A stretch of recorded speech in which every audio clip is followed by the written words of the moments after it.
Hello and welcome to a brand new edition of F.Y.I. Live. I am your host, Carlos, and I've got a fantastic panel and a great subject for us to talk about tonight. So I want to start with our introductions. I want to welcome Andrea. I want to welcome Amy, Joe. I'm going to go around here in a moment and introduce each one of them, what they do, and the experts in the field. So let's start at the top. Let's start with you, Andrea. Hi, everyone. My name's Andrea Garcia. I am a licensed real estate agent in the state of Arizona, top 1% in the county, and was just notified a few weeks ago, top 5% in the nation. So I'm very excited to be here among some esteemed colleagues. And Carlos, thank you for putting this together. Amy, you as well. Well, congratulations on that. Moving right on. Amy. Congratulations, Andrea. Wonderful. I am Amy Valdivia with American Financial Network, full service mortgage lender located in Southern California, servicing clients nationwide, however. And I am proud to say that I was voted favorite mortgage lender in the Inland Valley, Nice. as well as a few years back, I was Business Person of the Year for the Chamber, and I serve on multiple boards and happy to be here to serve the community, share some education. And last but not least, our very own Joe Morgan. Last but not least, for sure.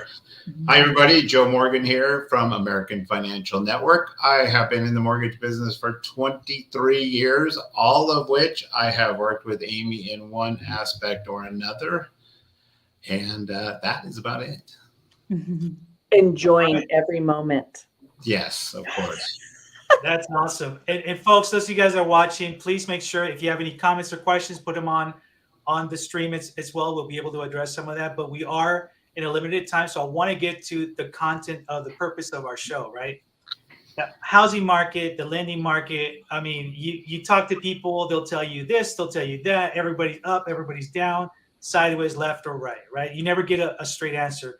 And the beauty of this opportunity is to bring the actual, the actual experts who are going to give it to you straight. These folks believe in what they do. They are really here to help people, and that's just the bottom line. At the end of the day, they want to make sure that they are helping those that have those questions. They're not here to make a quick buck, and it's the reason why we have them on the show. So let's talk about trends. Let's start, for example, with the real estate market. You know, where are we with that? Where do you see us going? Amazing timing, perfect timing. We had an amazing economic update today. Senior Vice President, Chief Economist for Stewart Title, one of the title companies that I partner with, had a quick update. It was about an hour and a half, and just shared some of the things that are going on nationwide. And as you know, and many may not know, real estate is super hyper focused, right? So what's happening here may not necessarily be happening in California. And Arizona usually outpaces the real estate market nationwide. We're either doing extremely well by jumps and leaps, or we're doing kind of bad, slowing down, coming to a crashing halt. And we're not coming to a crashing halt now, but I will tell you that there is an absolute difference from 2020, 2021 to now. So quick update. So, folks know and have a true understanding as to what the market is doing in Arizona. We are seeing a drop in contract ratio year over year by 28%. 28% less homes have been purchased year over year from August of 2021 to August of 2022. Wow. Do you feel, I know, Amy, do you feel that in California? We are definitely feeling a slowing. However, the purchases that Joe and I work on, we're seeing them nationwide. So it's not just California. It's really, we're closing transactions outside, wherever the market is available, right? We don't just sit and focus just in one particular spot. Don't pigeonhole ourselves there, but we definitely have felt a slowing generally. And I don't know if anybody else wants to jump in or has a question, but with the interest rates going up, right, and the meeting yesterday, yes, what do you feel is going to happen in the next couple of months, next quarter at least? Well, when we look at what the feds did. One of the things I want to make sure that we're addressing, and Joe, please feel free to jump in. The Fed fund rate is not equal to mortgage rates. It is And not. that's something that I need to make sure is the message that we give today, as well as the Fed's raising the Fed fund rate combats inflation. That's what it's designed to do first and foremost when they're playing with that rate. Inflation is the enemy of mortgage interest rates. So if they're raising the Fed fund rate to bring inflation down, that will help mortgage rates. So to answer your question, what we do is we look at a full 12 to 13 month cycle on where inflation has been, and we track that according to what the feds are doing, so we can know and strategize where the mortgage interest rates are going in the next couple months. Based off of what inflation has been. Go ahead, Joe.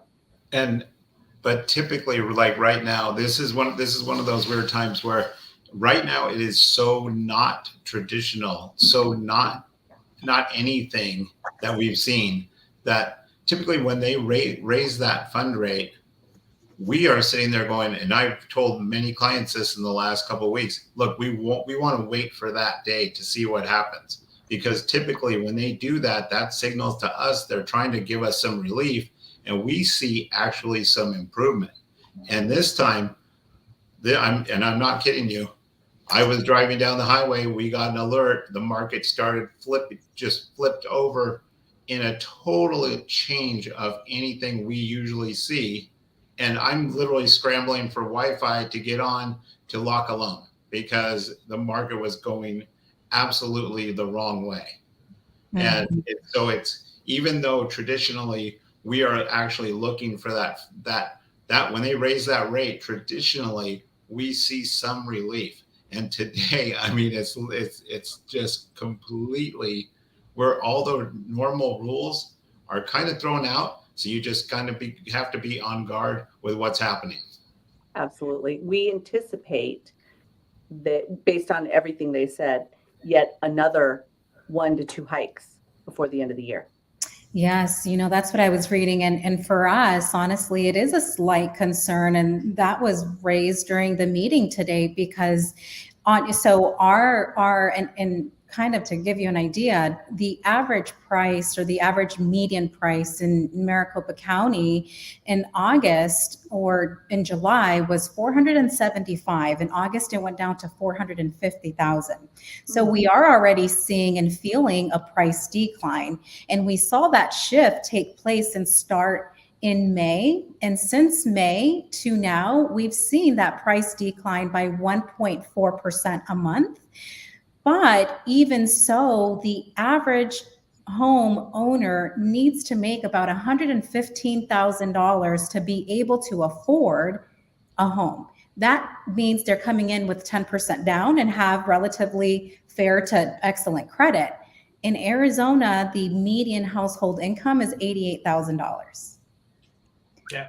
And and I'm glad you brought that up, because one of the next questions I was going to ask both of you, or all three of you here, is, sometimes a lot of folks will talk to their realtor. They don't really have a relationship with their lender. They don't, everybody works like in puzzle pieces, right? And this person's telling you this person's telling you that. So having you guys here, the question I'd like to ask you is, when a new client approaches, hey, I like this house, how do you start qualifying them? How do you begin that conversation, for example, with the lender like Amy? Do you send them to her first? And I think these are some of the steps that a lot of folks sometimes don't really know where to even start. Hey, I like that house, I want to buy it. And you go from there. You're at the mercy of whoever's selling that house. It's such a great question, and something that I think many folks need to know is that it doesn't happen from one day to another. It absolutely can, right? If you have your ducks in a row, it can. But what I do, if you're a first-time home buyer, I tell them, hey, let's start having a conversation 6 months before you even think you're ready to buy. Right. Because me, my team, Amy, Joe, can develop a plan to help you navigate that purchase. And the plan is going to involve taking a look at your finances, taking a look at your credit, right? So I go through a preliminary consultation with them, and I do ask them, how many funds do you have? Are you going to need down payment assistance? Where is your credit? And then I actually just guide them and say, hey, when we connect you with the lender, this is what they're going to ask you. They're going to ask you some basic information such as, your income. So I want them to be ready with as much as they can to make the process extremely efficient and easy for Amy and Joe. And then they develop, they create, they have the information, whether it's in a binder, written down, they get their bank statements. Once they have that, and I know they're ready, I send them over to Amy and Joe. And if they don't and they're nervous, then sometimes I jump on a call with them. But I'll let Amy take that, or Joe take that. Once they jump on a call with you, what does it look like with you? And one of the things that people ask often, how long is that pre-approval process? What does that look like? Pre-pandemic, and I say pre-pandemic because the pandemic completely changed the way we do business. And this is the first year that we get to measure reality again after the pandemic, doing business differently. Pre-pandemic, the average period of time that we worked with a client was 6 to 12 months. Wow. For that exact reason. When they go and they say, hey, we want to buy a house, the first thing they're going to do is call their agent. They're going to call Andrea. Okay, let's go look at the house. No. Pump the brakes. Let's make sure you're ready to buy. Let's see what you can even qualify for. Mm-hmm. Right. And one of the problems is that let's say that you have gone online and the borrower thinks that they are qualified for X and they want to run out with that realtor. And in the old school way, they would have the realtor go and show them a couple of houses and get them hooked in. Yep. But the problem is, if you go and show somebody a $600,000 house and they qualify for $400,000, it is really hard to put that genie back in that bottle and reel them back into 400, because once you've been in a $600,000 house and then you walk into a $400,000 house, there's going to be some tense discussions between borrowers. Absolutely. When you get there. Absolutely. We sit there, and in that process, that's 6 to 12 months, we can devise the plan. We can say, okay, this is in your credit profile where we need to work. In your asset profile, maybe we need to save a few extra bucks. Maybe grandma or Aunt Blanche or whoever, dad, mom, say, hey, we're going to give you a gift. If you can qualify for a house, we want to help you. We want to give you some money. Maybe there's going to be a job change. Maybe somebody's just graduating from college and just landed their first job. And we just maybe know that there's going to be an offer letter coming. They may not necessarily be ready today. However, we know in the future they will be. So we want to get the whole profile ready, because now, going back to house hunting, we can say, you're qualified for $550. Mm-hmm. Andrew's not worried about looking at $600,000 houses. She can absolutely have maybe a $450, $475, or $500 in her arsenal, knowing what they want. However, she knows, okay, this is the maximum that they can qualify for. And the reality is like just managing the expectation up front, right? I feel, and I cold-heartedly believe that HGTV has completely ruined the industry. And I can speak from experience. So my husband and I own a remodeling and construction company. So it's nice to be able to walk in with the homeowners, or have at least a conversation, the prospective buyers, and say, hey, this is truly what a kitchen renovation is going to cost you.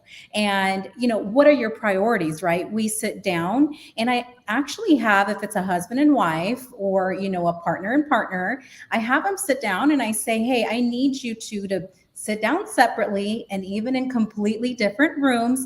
I want you to write down, what are your top 5 non-negotiables, right? Top 5 non-negotiables. And right next to that column, I need you to tell me why.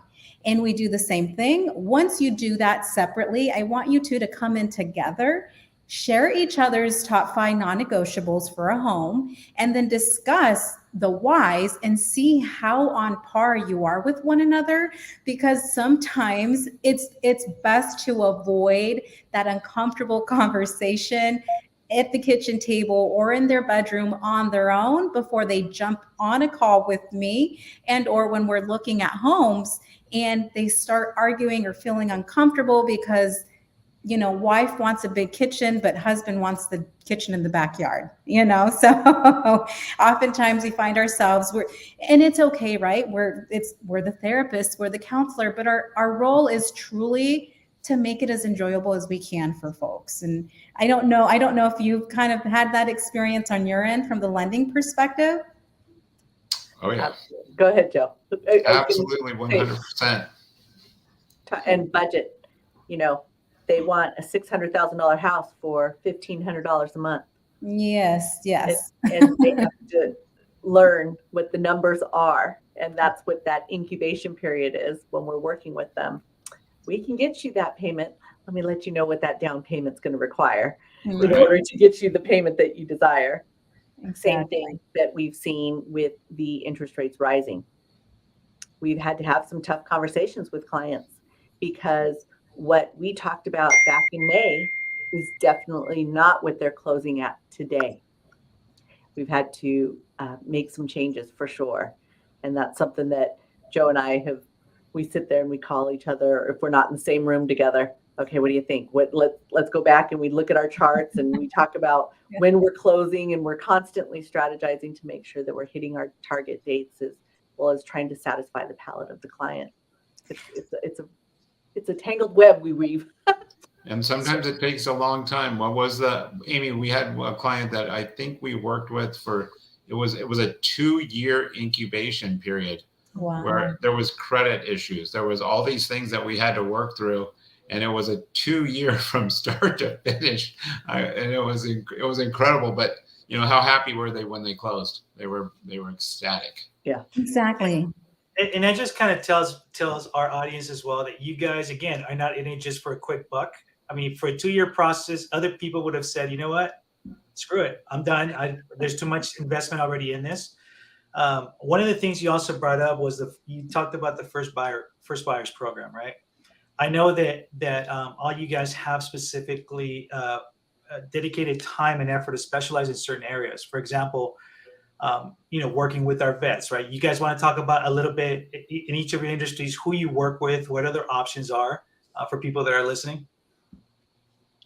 Go ahead, Andrea. Yeah, sure. Absolutely. So, a lot of my focus is working with actually a lot of businesses. So I'm working with elder law attorneys, licensed fiduciaries, probate attorneys, corporate trust companies who have clients that are no longer in a position to live at home and or they've passed away. So what they need from me, and it's a very unique approach, is they need me to come in and help liquidate the entire estate. So that's one portion of my real estate. And that's how I started my business 5.5 years ago. But it's actually morphed into, helping those second move up buyers and those first time home buyers. And what I love about real estate is that you can tailor your approach to every respective client with respect to where they're at in their home buying or home selling process. And that's what we pride ourselves in, is, our tagline is tailored approach to real estate, because not one transaction is the same.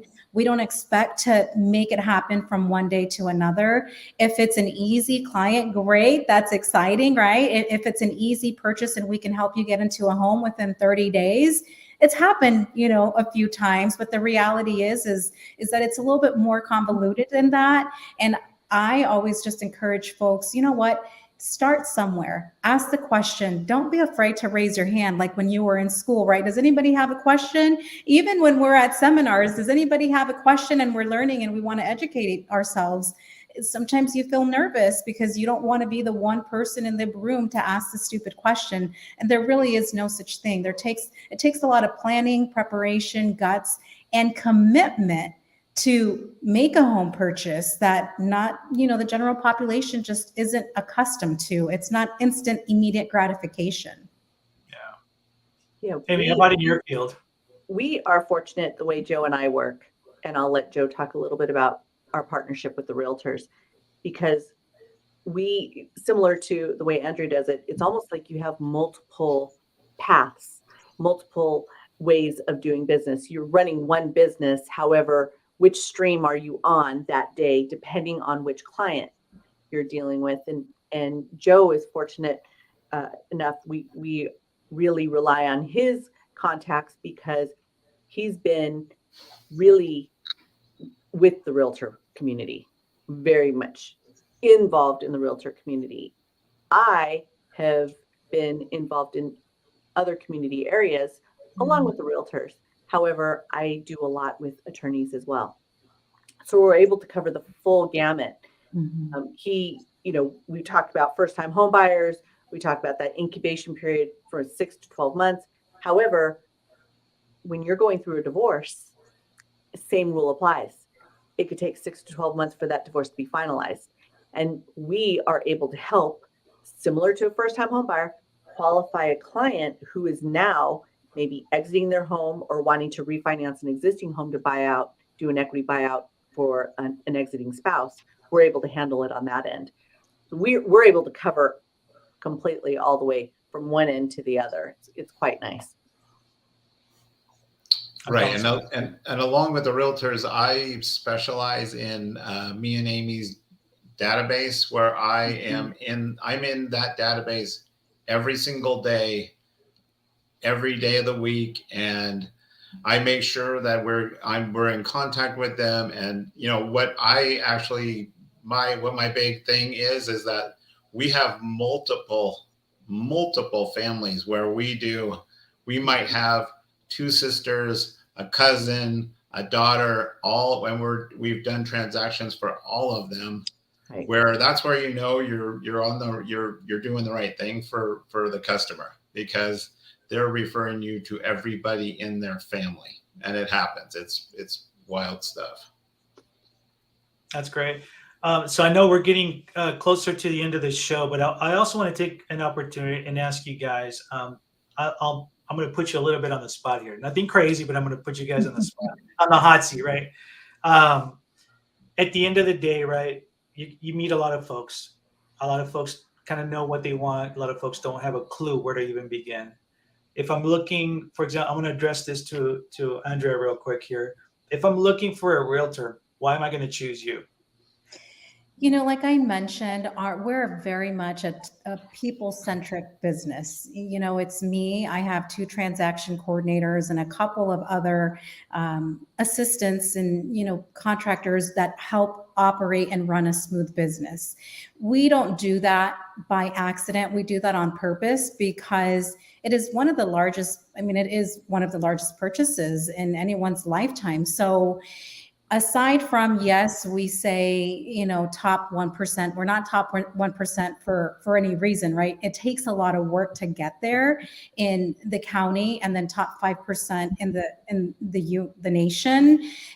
We're always looking to educate ourselves and become a better version of who we were yesterday, so we can serve our clients to the highest capacity tomorrow. So, we have designations such as certified negotiation experts, which less than 5% of agents have that in the nation.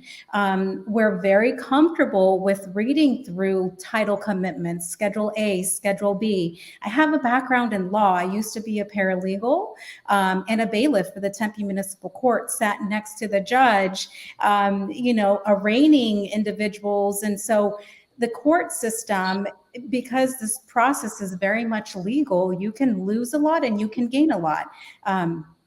We're used to that. We look through that and we partner with the best to make sure that you only receive the best.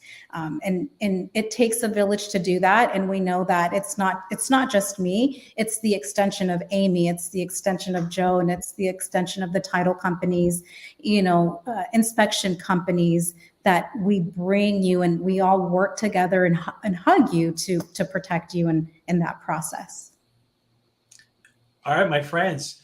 Same question to you guys. I don't know who wants to take it on. Both of you guys. Do you want to go first or shall I? I'll go first. So basically what I do, how I approach things is I tell people I am in sales. Sales drives me and Amy's business, but I'm not a salesperson. I don't really know how to be a salesperson. So what I do is I just give 100%. I tell them I'm giving you information. That's what I'm going to do. I'm going to give you 100% information.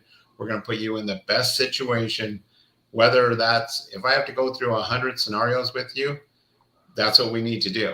And that's what I concentrate on. I do not push one way or another because it's not products. These are certain situations, and these payments, the monthly payment, the monthly situation that we're putting the borrower in, that does things to their daily life. So I tell people I'm just going to give it to you straight. And sometimes there's hard conversations that we have to have, and there's no, you got to answer the phone and give them the information, whether it be perfect or not. He's very humble in the fact that he doesn't say he's a certified mortgage advisor. He has that designation. Oh, yeah. And forgot that.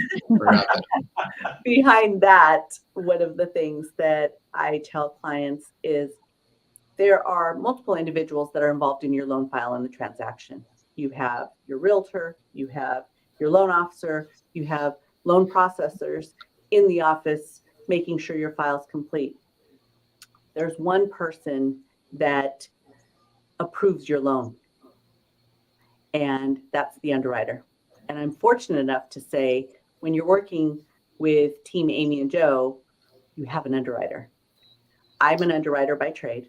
I have underwritten for Fannie Mae and Freddie Mac for years, as well as I have the FHA designation.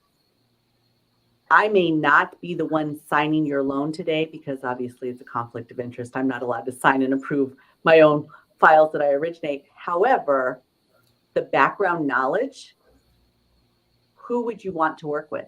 Would you want to work with somebody who just went to a crash course to get their loan officer license? Or would you want somebody who's been in the trenches, actually wrote guidelines, certified with HUD, that can actually say, this is why you qualify? When it comes to the legal side, Andrea has her designation because she was the paralegal and she sat in court. And I'm fortunate enough to say that Joe and I are certified in divorce lending. There are less than 1,000 of us with the same designation nationwide. So when you're coming to work with this team, you're working with humans that actually know what they're doing. This is who you're working with. This is our livelihood. This is how we feed our family. It's not just a, hey, go do a sales pitch. This is what we do. This is our life. Awesome. It's unfortunate because I knew this was going to happen. It's a great subject, but we're unfortunately out of time, folks. And we'll consider this another conversation, another episode as well, because there's just a lot of content to talk about, and to try to do it in 30 minutes, it doesn't do you guys any justice, and it doesn't do our audience any justice to get it going. But I do want to thank you guys. You guys are the experts in the field. You guys are folks that people trust. You guys are folks that speak the real deal, and folks should be very comfortable speaking to you guys. If you have any questions, make sure you watch the feed, share with your friends. We'll put their contact information as well, so you guys can reach out, and we look forward to getting you guys on board again, and hopefully branching off to more additional educational material that you guys put out to educate us folks out in the real world. So thank you, Andrea. Thank you, Amy. Thank you, Joe. And I look forward to seeing you guys, on the next time around, for sure. Absolutely. All right. Thank you.